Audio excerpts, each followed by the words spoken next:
Сургалтын төвтэй. Тэгээ саяхан одоо манай багшийг бас нөгөө хөх хотоос хүмүүс ирж өөр Монгол хүүхдүүдэд очиж энэ ардын урлагаа заагаач сард хичнээн сая төгрөг өгье гэж энэ хүнийг ингэж авч явах гэж бас оролцсон байгаа. Тэгээ Монгол хүн өөрсдөө юм ингэ дэмждэггүй. Монгол хүмүүс ийм тэнэг.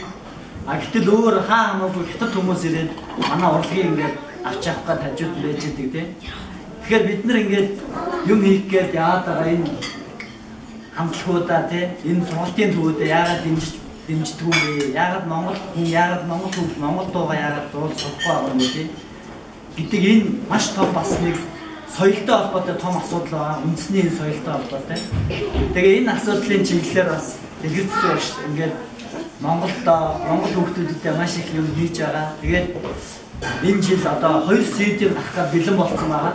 Тэгээд CD-н дээр хамтарч ажиллана, мөн тоглох болж байгаа. Тэгээд энэ чиглэлээр өөрийнхөө мөрөөдөж байгаа, хүсэж байгаа зүйлүүдээ энд ирсэн хүмүүс ярина хаа. Тэгээд ярихаас өмнө энэ нөгөө яруу хөшгөлийн хамтлагийн өрөөлөөр очсон миний Монгол гэдэг нэлээ одоо хүмүүс нэлээ хурж байгаа юм дуу байгаа. Клипэнд хийгдсэн. Энэ дуу бүгдээр байгаа хамтдаа сонсъё гэж одоо ярьсан байна.